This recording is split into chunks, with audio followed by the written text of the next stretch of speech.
Elle est restée à son poste et elle n'a pas fait de cela son malheur. Je pense à cette femme au dos courbé, malade depuis 18 ans dans l'église, ne pouvait pas du tout se redresser. Elle servait l'Éternel, mais ne voyait aucun fruit.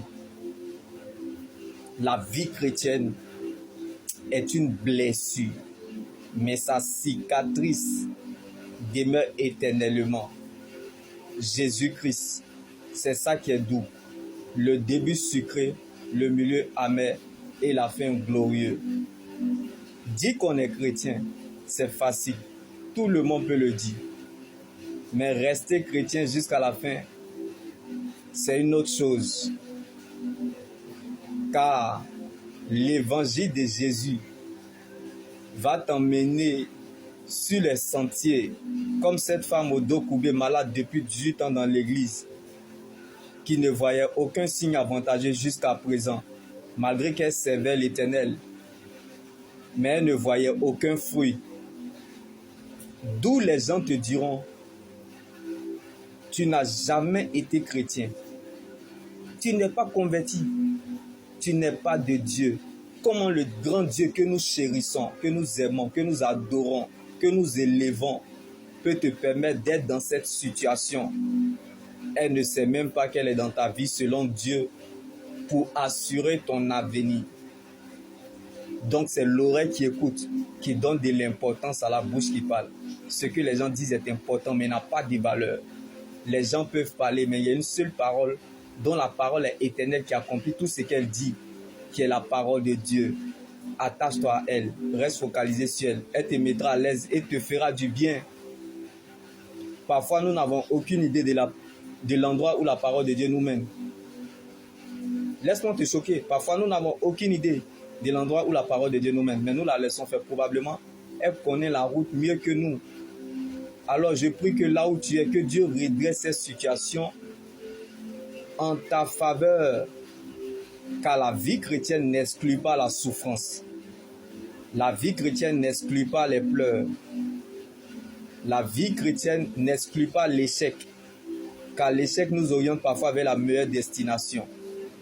Donc, être chrétien c'est bon, mais cela ne suffit pas, car c'est tout un combat. Nous voulons gouverner selon le monde de Dieu, dans le monde que le diable gouverne. Nous sommes confrontés à des combats inattendus. Ça nous arrive parfois et nous tombons dedans. Mais par notre persévérance, nous sortons de là plus que vainqueurs. Donc ta patience détermine la foi que tu as en Dieu. Car l'humiliation n'est pas éternelle, mais prépare la gloire à venir.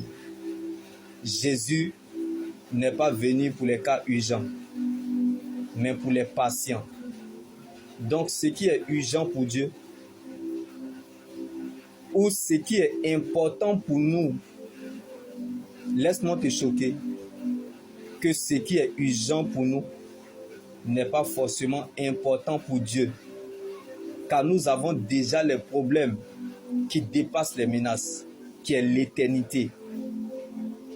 Dieu cherche des gens bizarres qui démontreront aux situations bizarres, qui sont plus bizarres. Comme Daniel souriait dans la fosse au lion. Que les gens veuillent ou pas, la bénédiction repose sur vous. Comme la foi de Daniel faisait la sieste dans la fosse au lion. Que Dieu te donne son repos dans cette très longue attente. Comme Jésus dormait pendant la tempête. La bénédiction n'a pas d'adresse. Donc, que les gens veuillent ou pas, t'aident ou pas, interviennent ou pas, tu ne resteras pas là où tu es. Car David n'est pas resté dans la vallée. Il ne s'est pas arrêté non plus. Mais il a traversé.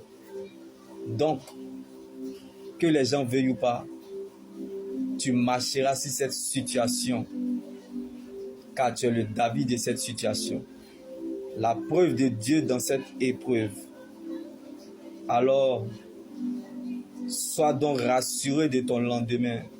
Tant que celui qui a fait le testament est vivant, ce n'est plus ton combat, bien-aimé. Car lorsqu'il t'attend la tête, il compte sur lui-même pour t'accompagner. Quand Dieu a une promesse sur toi, comme David dans la vallée, c'est que tu as un témoignage quelque part à la royauté. Tu t'inquiètes présentement alors que Dieu t'attend quelque part. Vois qu'il t'a gravé dans ses mains et tes murailles sont constamment devant lui. Donc le jour que l'on reconstruira tes murs, tes limites seront reculées. Alors, ne limite pas donc la main de Dieu sur ta vie, car Dieu n'est pas limité par ta situation. Et ta situation ne peut pas diminuer Dieu. Donc ne limite pas tes défis, mais défie plutôt tes limites. Comme David dans la bataille contre Goliath, l'Éternel est devenu serveur. Les défis ne font pas, mais nous font passer à la prochaine étape, comme Goliath a révélé David. Passons donc à l'autre bord. Car lorsqu'il révèle un fait, il va jusqu'au bout de sa délivrance complète.